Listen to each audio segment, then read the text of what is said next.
Good morning, and sorry for the delay, but we are all here now. In fact, it was a good idea to start a bit later because I believe you've all been either arriving this morning or very late last night. So the whole panel is here, so let me introduce you to them. Starting here with Grant Smith, who's the interim CEO of the Hurricane Foundation. You play for Hurricane as well. I do, yes. So you are a director of the Hurricane club, but also a player. Yeah, very much so. I've got the scars to show it. Yeah, you're in the Sunday League team club. Yes, exactly. The Southern Sunday Football League on Clapham Common in London. Okay. Next to Graham is, you've seen his face many times, Richard Teams, Sheffield FC chairman, who is, what is it, the world's oldest club or the world's first club? Well, it's both actually, but yes, yeah, it is both. It's important the words that you use to describe. Yeah, because in terms of a modern thinking football club, we like to be classed as the first winning terminology. Okay. Of course, next to him is Olivier Bernard, former Newcastle, Southampton Rangers, and the CEO and owner of Northern League Division 2 team Durham City. Why? Yeah, I ask myself that question at times. Just because I love football, I love the game itself, and I wanted to give back to football. Okay, next to Olivier is Chris Lewis, the chairman of Biggleswade United, but also a former physio and the manager of the media department and kitman and absolutely everything else, aren't you? Yeah. So that's how it goes, to actually be involved in a club like this, which is in the 9th division. You have to do a bit of everything. Yeah, pretty much. You have to spread yourself. Okay, the first question I want to ask you is for you to define in one word what non-league football is. So you're going to improvise it, you haven't thought of this before, so starting with you, Grant, what is for you, in one word, non-league football? I'm torn between two, and I will go for bloody. Why? To use a phrase that someone described yesterday, the pitches are dangerously dog crap. Okay. Richard? Undervalued, I would say. Not by the people who are in it, but by the people who aren't in it. We're going to definitely touch on that. Olivier? Probably problematic. Not enough people get into non-league football, and that's a big problem for me. Okay, Chris? If you indulge me 2 words, pure and raw. Okay, why? Just because I think non-league football is effectively the essence of what football is. There's so many other things that go alongside the whole world of football that you see, professional football, that you don't quite get at the non-league level. So it's a lot closer to what people are used to on a day-to-day basis. We're going to get into some of the things that you already mentioned, but Chris, you've got the microphone. So tell us a little bit the story, why you got involved, why non-league football is so important to you? So I got involved purely on the basis that I knew someone who was involved in the club. He gave me the opportunity to get involved as a physio. At the time I wasn't doing anything, so yeah, why not get involved in the club, be a good laugh. Midway through that season I ended up becoming chairman for ways I won't go into now, but yeah, ended up becoming chairman midway through the 2013-14 season, so January 2014 I took over. And it's been a fantastic roller coaster ever since. For anyone that's not been involved in a non-league club, it's a fantastic experience because you get the opportunity to be involved in so many different facets of running a club that you simply wouldn't be able to get to do if you're involved in a high-level elite Premier League or La Liga club or whatever level.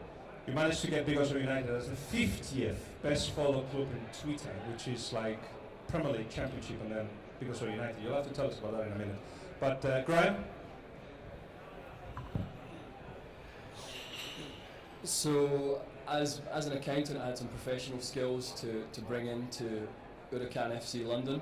I was building a charitable foundation. It's got 60,000 fans in Argentina, 70,000 in total on Facebook, and I thought I could bring some value. Another reason for choosing the word bloody is because I feel it runs through my veins. It's about the football, when money starts to get involved, motivations are much less clear. Whereas, here I felt that I could really get my blood pumping and get some serious satisfaction for something I believe in. I got involved as a disillusioned Sheffield Wednesday Premier League fan a long time ago. Was persuaded to go and watch Sheffield FC playing at the old Don Valley Stadium, no ground for 41 years. And as a marketeer, really, I thought, Will's Oldston First Football Club, one team, no fans, no ground. It's got to be more to it than this. And so I sort of got on board. I think that was the board's exit strategy actually at that time. Wow, I got involved in a different way. I wanted to open an academy at first, and which I didn't at the end. I got offered a Durham City Football Club, and I embraced it. It's difficult at times. That's why I use the word problematic, because as a chairman, you wouldn't think that you have to fill the team sheet. For example, but you do at times. The lack of volunteers. There's a lot of problems winning the non-league games. But the football is as good as the Premier League. When you love football, you watch the game in the same way that you would watch on a Saturday afternoon or Sunday in the Premier League. I work for Sky Sports, but also my passion and where a lot of my time is with Biggleswade United. I'm the director of football at Biggleswade United. So a lot of what you're saying is something that we discuss absolutely daily. And that's where I would like you to start with, because I got the impression, and we were talking about this earlier, that non-league football is described by what it isn't instead of what it is. Non-league. Why non-league? Amateur. We are professionals. Professional is how you respect the profession, not what you get paid. Amateur, grassroots. Grassroots is like putting our football into a box so you can easily get rid of.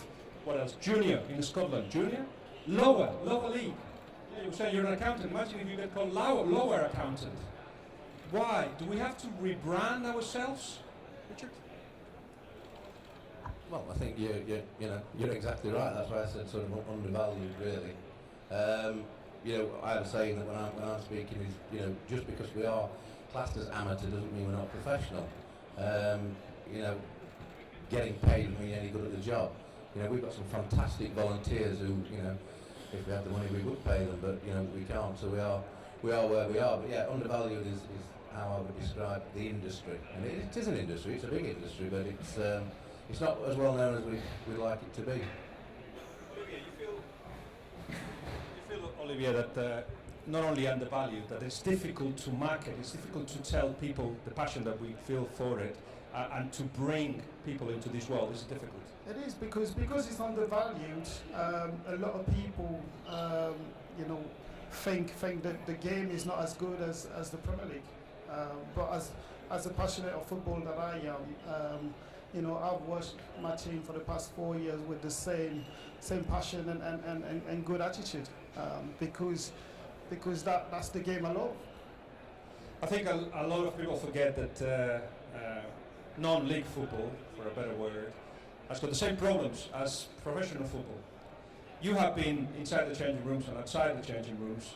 Describe those problems, because even Manchester City manager or Manchester United manager feel that they have the same difficulties. Yeah, I think whether it's professional or whether it's non-professional, I think it comes down to basic relationships between people. Everything at any club comes ultimately down to the relationships that individuals have with us, whether it's the players and the coaches, whether it's the secretary of the club and the FA or the local FA that she's dealing with, whether it's myself dealing with other members of the business team who work within the club to help with commercial aspects. It all comes down to relationships, and ultimately a lot of the problems that are driven within any football club comes down to the personal issues that individuals have. At the end of the day, it's one of those things that non-league football, when you don't have the same amount of money involved as you do in the professional game, it's one of those things that money drives a lot of what people do. A lot of people don't necessarily want to come and get involved with a non-league club because they're not getting paid for their time.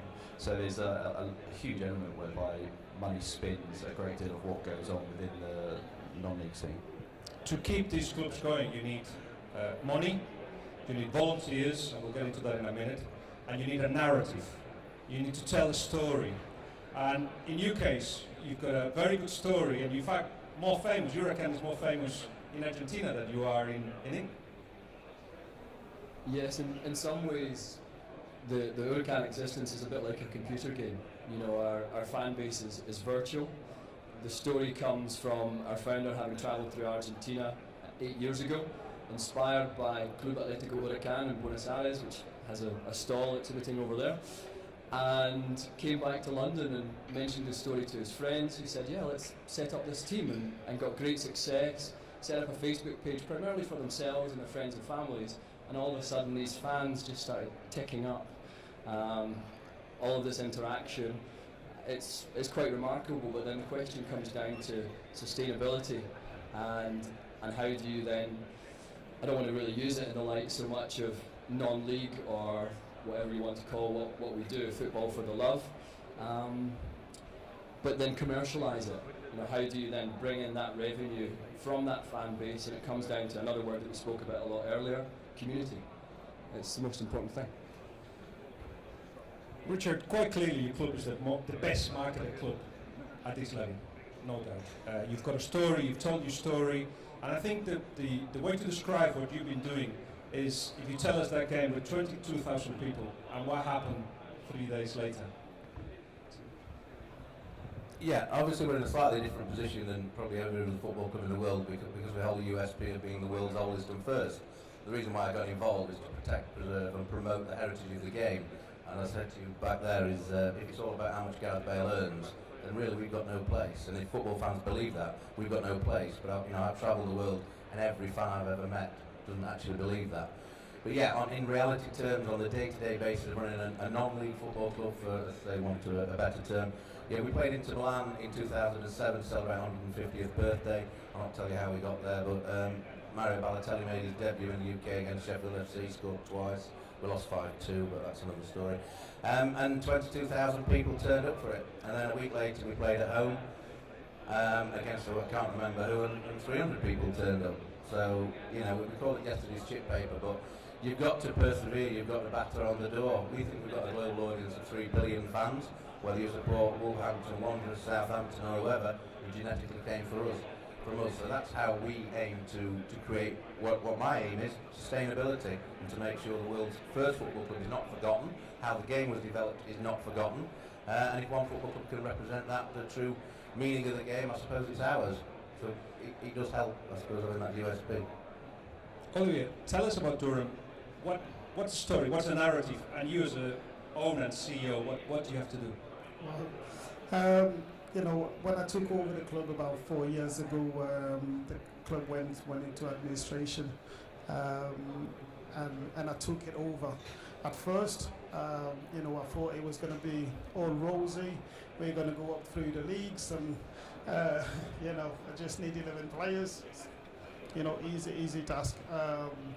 And then after 6 months, I realised that, you know, I couldn't do it on my own. And it was going to be a difficult task. Why? What was the difficulty you found? Was it the commitment of the players, the quality of the players, the quality of the league itself? You know, you can do so much, but without the help of you know, I've got people working voluntarily for me, which help. But at first, I thought, you know, I'm going to do it on my own. You know, I don't need you. You know, you want to change everything. You know, you've got an idea and you go through it, and you very quickly realise that you need the help of the people, whether it's the community, the volunteers, everybody, the city. Everybody needs to help the club, and it took me a few months to realise that. And how did you approach the community, and how did you get them involved, and are they involved enough? So it's all about having, you know, fun days. I started doing fun days at the club. You invite the community, you put the balloons and little stuff like that to bring the community together, and we've done it every summer since, and that's how now we get free sponsorship basically. So, Richard, what's the importance of the community for the club for the community and the community for the club in your club particularly? Well, it's everything because a club of our size is about its community. I mean, I mentioned about a global brand. We have the aspirations of a global brand, but we have the operational problems of a lower league, non-league football club. So, I mean, that's how I got involved. Really, is that how do you sustain the world's first football club, engage its community that actually didn't know about the story, create junior football teams, community schemes that allow local sponsors to invest, because we're not on Sky TV, you don't get the numbers, you don't get the eyeballs, so the local sponsors need a return on investment, and that's an emotional return on investment, and doing the right thing, and not just about being good at football. We've got disability teams and all different levels. It's about the game open to everybody, age, race, religion or ability, and once you get that message to local businesses, they actually do start to buy in. And it's not, just because you put a sponsorship board up at Sheffield FC doesn't mean you're going to get thousands of customers. It's a different return on investment. And do you feel they are supporting you enough? It's hard work, as I mentioned to you there. Luckily we get access to talk to brands. We've not leveraged that at this moment in time, but it's very difficult, as these guys will tell you, to get £500 off some painting and decorating firm, and you need a lot of £500 to keep alive. But you've got to do that, because that's your bread and butter. Chris, Newcastle United has got a particular story. You've got a lot of famous people holding the share, from Messi, Maradona, etc. And you also got Adidas involved, and you've got Nordius, Top 11, the biggest online football game in the world, as sponsors. So, again, number one, how did you manage to get all that? And number two, are you more famous abroad than you are in Biggleswade itself? I would say that we are, yeah. I mean, we've got a Twitter following of about 40,000, which is fairly global, to be fair. The geography of that is fairly widespread. We are probably more well known abroad than we are in the UK, which is fine, because ultimately community, I think, is what you make of it. You can have a local community, you can have a global community. It doesn't really make that much of a difference. If you've got people that are interested in the club, you can engage them in different ways. Just because you haven't got 200 people at a game doesn't mean that you can't engage them online. And I think that's one thing that non-league teams I think need to do better, is that we need to be in a position and position ourselves so that we can engage with the online community as much as you would get from a Premier League side. Graham, what's the strategy of Huracan in terms of converting those millions that follow you in Argentina into fans that can actually come to the games and be involved closely? Yeah, there are many options, especially with such a big fan base and a fanatical one at that. But for us, the community comes down to inspiration, recognising the interdependence between the existing community and the potential community in order to expand that. So for the fans in Argentina, they love to hear the Huracan name. In London, successful, but then as the team has become less successful, how we were going to maintain that inspiration. So we've set up a charitable foundation that uses football to drive education in developing countries. We bring back measurements of impact and stories in order to then inspire the community and expand it within education as well as football. Volunteers is of course another huge issue, because without them we couldn't run our football clubs. And I've got the impression that volunteering is something cultural in this country, which all the generation had it as part of what they were doing. So they did the job, and when they had time, they would just go and volunteer for somebody. I'm not sure the new generations are less generous. I think they are, but do they know how to get to us? Do you get enough volunteers, Olivia? I think you never had enough. You never had enough for a small club, but now for Durham, I think volunteers are growing. We've got about 20 on match day. Most of them are from the uni, so they're only here for about 6 to 7 months in a year. So in the summertime right now we're about 8. So we're struggling right now, but we know, but once the uni come back, we've got a little fan club. So because of the uni, I would say we've got a good backup. one thing that we find with the volunteers that we got at Middlesbrough United is that they come over, they see what we do, and they go like, wow, we just want to do something, we want to get involved. And by the way, this football is interesting, and it's good football. And by the way, you've got the opportunity to talk to the head coach after the game and to the players and be involved and be with them. So it seems to have a different, completely different experience. You find that, how can you sell that to more people? Have you thought of ways? I think the most important thing is finding out from the public that are going to be coming to the games what actually makes them tick, and why are they coming to non-league football rather than going to the Premier League. I think ultimately once you understand that, then you can engage with them at a much deeper level. Everyone has innate in themselves something that makes them spark, makes them tick, and makes them want to come to watch football. It's just a case of engaging with them and finding out what that is. I think once you've done that, having those conversations on a one-to-one basis, particularly non-league football, is generally easier because there are less people around and you can have that engagement factor that you just can't do in the professional game. So having those opportunities to speak to people reveals that sort of information. I think once you understand the market that you're working with and the market that you're trying to engage, then the more you can find things that engage them to want to come into the club. Richard, the good thing, of course, the good news is that people with money like the Premier League and people with authority like the local authorities are helping us, aren't they? Not really, no. We've knocked on all those doors. Just to pick up on that point, I think the problem with, just to go back one point, the non-league football fan, they are few and far between, but professional football is habitual, it's born into you, and I think people go, if you've got a Sheffield Wednesday season ticket, you go rain or shine. If it's chucking it down in Sheffield on a Tuesday night and Barcelona's at home, boy, that's 100% of your crowd disappeared. So let's go back to this idea that we're not being held by people with money and we're not being held by people in authority that could, allow us to have better facilities, better access to people, etc. I think we all know that the money doesn't filter down. I mean, I don't know how much Middlesbrough United get from the FA or the Premier League, but I suspect it's the same as us. Is it fair? We all think it's not fair. It's the have and have-nots. The amount of, my back sore, the pats on the back we get are amazing, but they don't pay the bills. So will that structure ever change? I mean, we've got a challenge in women's football now. We're playing in Super League, and the new proposed cash input to the Super League team is 400k.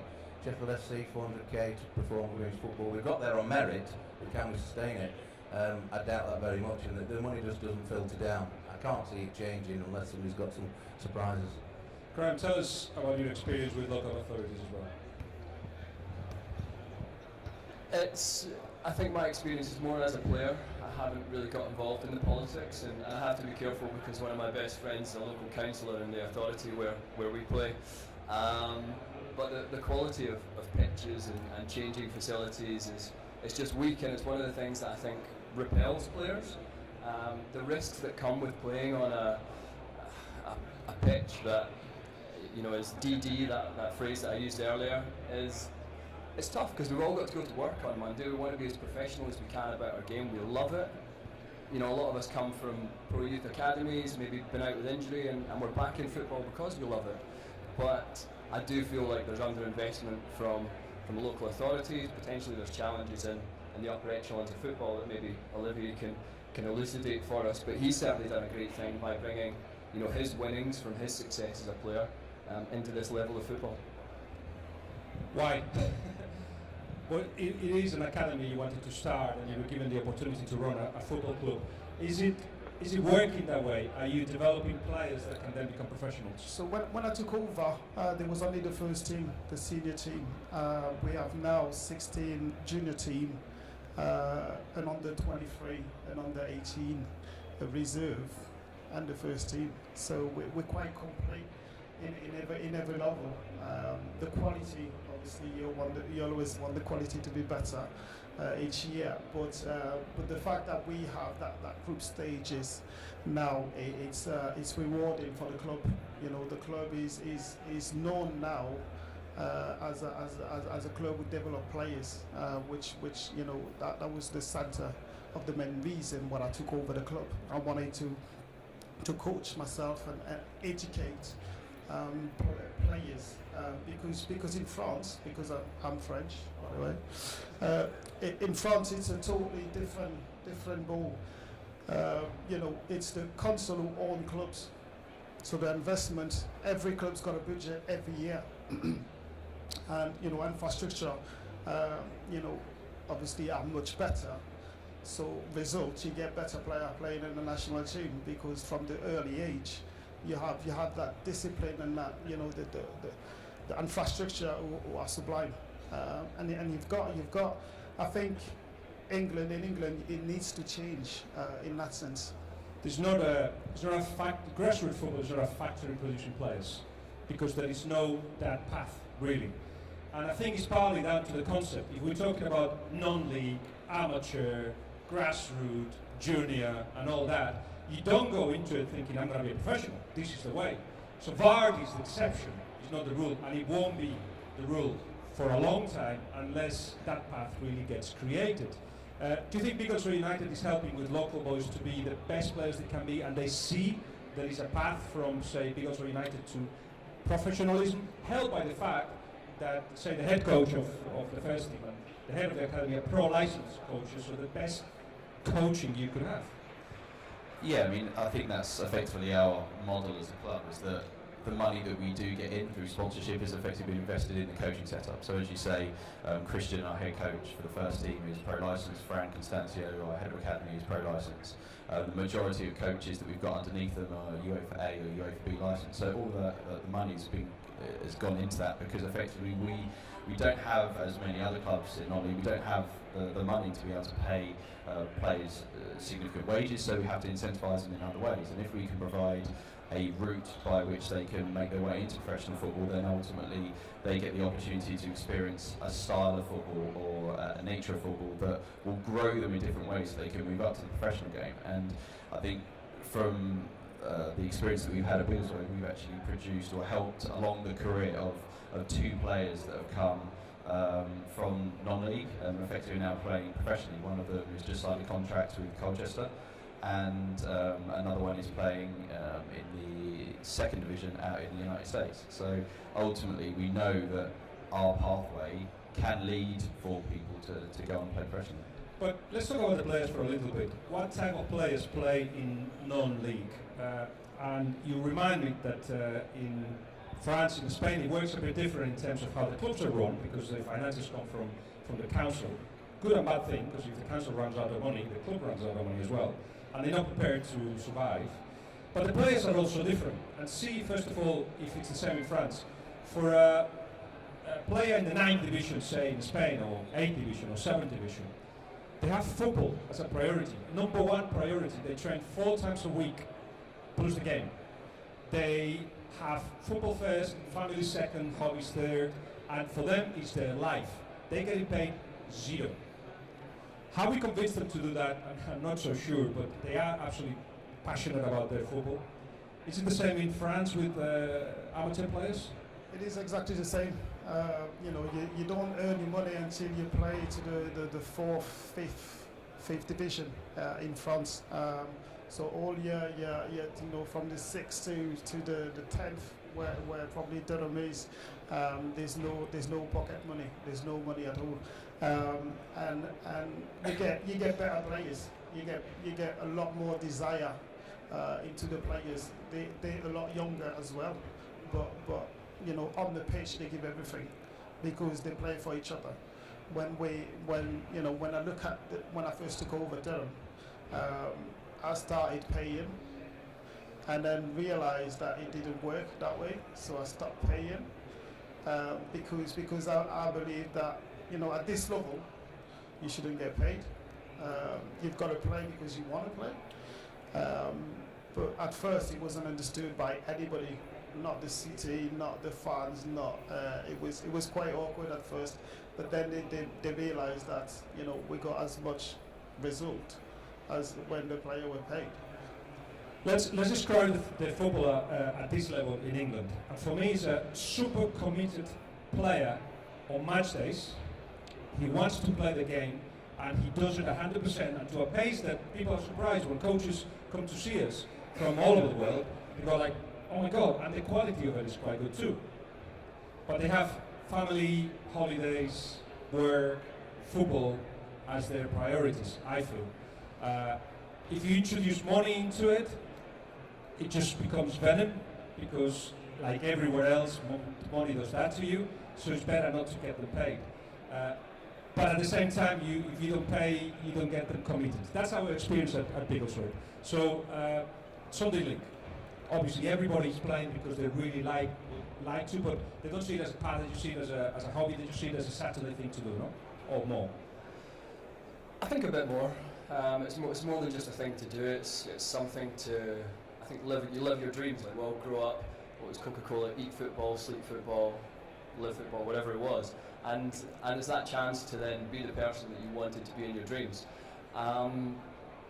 For me, I think the challenge is not attracting players, because everyone instinctively wants to do it. We grew up doing it in this country, in France, and in so many countries across the world. But the challenge is retention, and those other priorities that come into life. Some guys I know play football to escape the wife. Some people stop to spend more time with the wife. It's everyone's own priority. Some people stop because of injury, lack of health insurance perhaps is one of the things that I look at and say, it can be a risk on some of those pitches. And actually it adds a nice dimension to the game, where the pitches are fraught with difficulty, a bit of a battlefield, but it requires that extra attention to detail, that extra focus, hyper-focus if you like. Some people say it adds romance. I question the love life of those people, but it certainly adds a challenge. Richard, what are your players like? You've got a captain, Marv, who's played 700 games for Bigglesworth United. He's a hero. I see him as a big hero. You got some of those? Yeah, we have. We've got a player who's current to 500. He's a legend. We call him a legend. But just again to pick up, and unfortunately being a bit controversial here, is Margaret Thatcher's famous saying is you can't book the market. Now obviously the market's not there in the countries you've just said, but players at our level demand to be paid, and if you don't pay them, then you don't get them, and that's just a fact. In an ideal world, I'm sure that we would love not to have a playing budget and everybody be on a level playing field, but it's not. The market in this country is that non-league footballers get paid, and the clubs 2 divisions below us that have got double our budget. So how are you ever going to stop that? Because I think it's inherent and ingrained, and young men are driven by money. And I think the top end doesn't help. But as I say, I don't think you can book the market. But at the same time, I was thinking that's where the problem lies. I mean, you've got in the 10th tiers of the pyramid, you've got players who want 16, 17, 18 years old want to get paid, which for me it's really awkward. Because they haven't finished develop, and they already thinking money rather than games, and that needs to change. If they wanna succeed, they need to show what they're worth first, and then get paid, playing higher league. we are fighting with that, obviously, completely against the tide, because everybody else pays, and they pay, but not all season. So there are clubs that pay, but then if by February they look like they're not going to go up, they stop paying. And then there's a lot of players available in February. So the whole system is wrong, but it's a reflection of society. Quite clearly, if you go at the top, I just wrote a book with Pochettino about Spurs, and the biggest thing for him is that players think more of the money and forget sometimes about the passion that brought them to be players. And I think that's happening to us as well. If you tell a player, we won't pay you, but we'll give you the best coaching you ever going to have, ever in your career, unless you progress. We convinced 3/4 of the squad, but still we don't have a good enough goalkeeper and a good enough striker, because all of you are paying them. So, can you see a solution to all that, Chris? I think it's a difficult one, because ultimately, as long as there's money in football, there's always going to be people that are going to want to slice that pie. There's always going to be people that want their hands out. I think particularly with non-league football, I think the industry that we work in needs to be more proactive to circumvent that. I mean, if you look around, this is the world's biggest football convention, and there's how many non-league teams here? It's 4 or 5 maybe. So I think it's one of those things that non-league teams need to be more proactive to effectively tap into what it is that players want if money isn't potentially an option. Obviously you've got to pay their expenses to make it worth their while coming, but ultimately there's going to be something that they want to get out of the game because they realise that they're not necessarily going to play professional. So is it just the money or is it something else? And it again comes back to what I was saying earlier on about those personal relationships that you need to have within a club. Once you understand the nature of the beast that you're working with, then you can start to make those changes. But it is definitely a challenge because there's so much money in the professional game, it makes it difficult for us to compete against that. Yeah, I mean, just to pick up on that, I mean, we're from the world, I think Sheffield FC is special, I'm going to say that obviously. I've tried to convince players, I mean, we took a team to play in India for three games in India, a life-changing experience for a young footballer. You come back, somebody down the road offers them £15 and they're off.